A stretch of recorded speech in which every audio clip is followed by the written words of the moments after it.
Halo semua, selamat datang kembali di channel YouTube saya, Charles Lee. Pada kesempatan kali ini saya akan membahas satu saham dari sektor nikel juga. Buat teman-teman yang belum nonton video saya sebelumnya untuk pembahasan saham Antam, silahkan tonton dulu video sebelumnya. Seperti itu. Buat teman-teman yang baru mampir atau baru pertama kali join ke tempat YouTube saya ucapkan selamat datang, selamat menonton. Semoga informasi yang saya sampaikan melalui video-video yang saya buat bisa bermanfaat buat teman-teman dalam membantu pengambilan keputusan. Buat teman-teman yang sudah like, share, dan subscribe channel YouTube saya ucapkan terima kasih banyak atas support dan dukungannya sehingga channel ini bisa berkembang menjadi lebih baik lagi. Oke, tanpa berpanjang lebar lagi, kita langsung masuk ke pembahasan untuk saham Inco atau Vale Indonesia Tbk. Untuk Vale sendiri, tanggal 25 Februari 2022 mengalami kenaikan ya, sebesar 5,88% atau hampir 6% atau naik 300 poin ke level 5.400. Level psikologis juga, level resisten psikologis juga seperti itu. Nah, bagaimana potensinya kalau kita lihat secara chart? Ini saham Inco sudah naik 2 hari berturut-turut dengan volume harian cukup oke. Kemudian garis EMA 50 maupun EMA 200 nya sudah berpotongan. EMA 50 nya di sekitar 4.800, EMA 200 nya di sekitar 4.750, 4.775 seperti itu. Untuk volume harian 2 hari ini cukup tinggi. Kemudian garis MACD sudah mulai mengarah ke atas. Nah, yang menarik dari saham Inco ini adalah kalau kita trace back untuk tanggal 24 Februari itu kan pada waktu ada invasi dari Rusia, Ukraina kan. Kemudian saham-saham dari sektor nikel, komoditas, batu bara seperti itu mulai bergerak naik, minyak juga bergerak naik seperti itu. Nah, kemudian berlanjut, kenapa ada euforia di sana?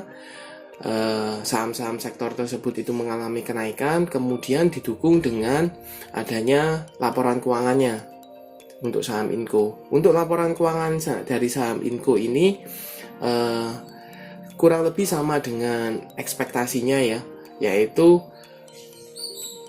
labanya sekitar 57 ya.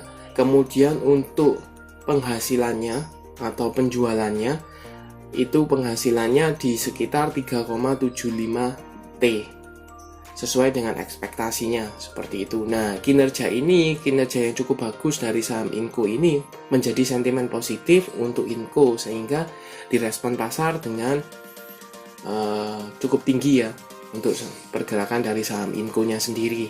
Jadi tanggal 25 Februari kemarin itu sempat naik hampir 6%.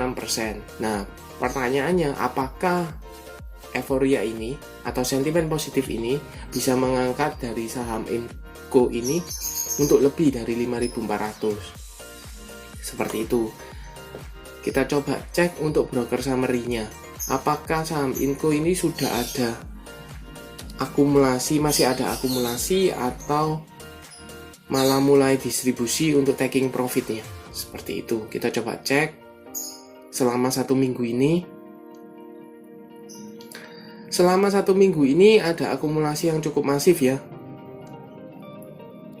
oleh BK, BB, YU, DX, CC. Harganya di rata-rata 5.000 sampai dengan 5.200 seperti itu. Jadi kalau kita lihat Big Five-nya aja di sini, jadi 5.200, kita anggap nilai tertingginya 5.200, ini menunjukkan bahwa sudah floating profit untuk saham Inco seperti itu.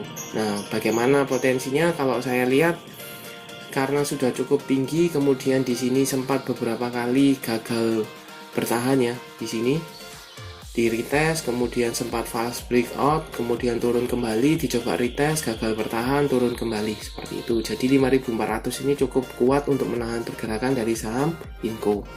Buat teman-teman yang sudah punya mungkin di daerah bawah di sekitar 4.700, 4.800, bisa pertimbangkan untuk taking profit dulu apabila saham Inco ini gagal bertahan atau gagal break dari 5.400, seperti itu.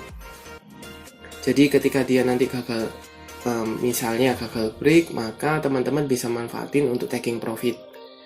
Tunggu lagi di sekitar daerah bawah, mungkin di sekitar 5.000-an, atau kalau dikasih di sekitar 4.900 itu masih cukup oke.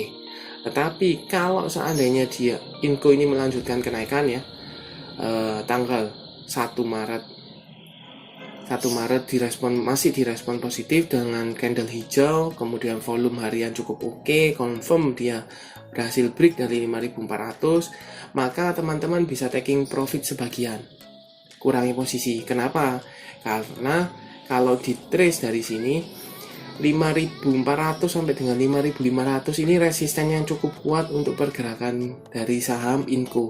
Bahkan dari Mei sampai dengan sekarang ini gagal menembus lebih dari 5.600. Sempat menyentuh kemudian turun kembali. Jadi ini area-area TP yang cukup tinggi untuk saham Inco. Takutnya direspon positif naik, tetapi besoknya konsolidasi turun atau bahkan break dari 5.400, kan sayang, seperti itu.